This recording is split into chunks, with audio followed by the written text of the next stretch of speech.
দর্শক, এই মুহূর্তে রয়েছে আমি চট্টগ্রাম বন্দরের 11 নম্বর জেটিতে, যেখানে গতকালই ভারত থেকে প্রায় 24,690 টন সেদ্ধ চাল নিয়ে জাহাজটি এসেছে। এই মুহূর্তে জাহাজটি এই জেটিতে নিয়ে আসা হয়েছে। মূলত গতকাল বিকেলে জাহাজটি আসে ভারত থেকে, এবং আজ সকালে জাহাজটিকে নিয়ে আসা হয় এখানে। এই মুহূর্তে যে চাল নিয়ে আসা হচ্ছে সেই চালের মান আসলে পরীক্ষা করা হচ্ছে। আমরা ফিজিক্যাল অ্যাপিয়ারেন্স যেটা দেখতে পাচ্ছি এটা বেশ ভালো মনে হচ্ছে। তো হাউএভার আমরা যখন ল্যাব টেস্টটা পেয়ে যাব তখন আরও নিশ্চিত হওয়া যাবে।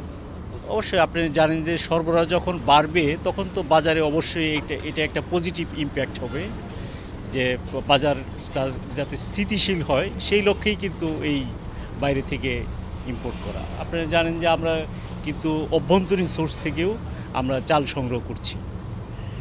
এবং আপনারা জানেন ভারত থেকে উন্মুক্ত দরপত্র চুক্তির আওতায় প্রায় 24,690 টন সেদ্ধ চালের চালানটি গতকাল বন্দরে আসে, এবং আজ সকালে এই আপনার জেটিতে নিয়ে আসা হয়। মূলত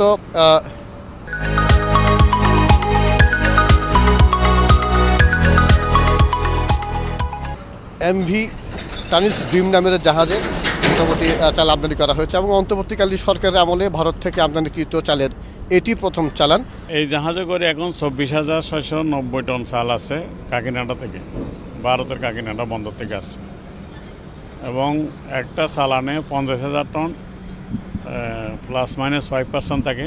সর্বোচ্চ 52,500 টন সাপ্লাই দেওয়া যাবে। বাকি চালগুলো দ্বিতীয় জাহাজে চলে আসবে। 10-12 দিনের মধ্যে ওই জাহাজটা চলে আসবে চট্টগ্রাম বন্দরে। মানে আমাদের তো সরকারের যে সিস্টেমটা ডিজি ফুডের, এটা হচ্ছে 60-40। আওয়ামী লীগ সরকারের যে ক্ষমতাচ্যুত হওয়ার পর অন্তর্বর্তী সরকারের সঙ্গে ভারতের যে কূটনৈতিক সম্পর্ক, তার সম্পর্ক একটু গতি হারায়। তবে দেশটি থেকে চালসহ জরুরি পণ্যের আমদানি অব্যাহত রাখতে চায় অন্তর্বর্তী সরকার, এবং গত সপ্তাহে কিন্তু আন্তর্জাতিক উন্মুক্ত দরপত্রের মাধ্যমে ভারত থেকে প্রায় 274 কোটি টাকা মূল্যের 50,000 মেট্রিক টনের সেদ্ধ চাল কেনার অনুমোদন দেয় সরকার, এবং এর প্রেক্ষিতে কিন্তু প্রথম চালানটি আজকে এসেছে। এবং এই মুহূর্তে এই জাহাজের মধ্যে খাদ্য অধিদপ্তরের যারা কর্মকর্তা তারা এখানে রয়েছেন, তারা এই জাহাজের মান আসলে পরীক্ষা করছেন। মূলত তারা যেটি জানিয়েছেন সেটি মান পরীক্ষা করার পর বিকেল নাগাদ হয়তো খালাস প্রক্রিয়া আরম্ভ হতে পারে।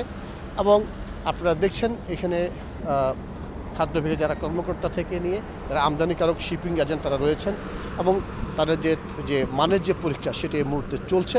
হয়তো এই চালের মানের পরীক্ষার পর হয়তো বিকেল নাগাদ যে খালাস প্রক্রিয়া সেটি আরম্ভ হবে।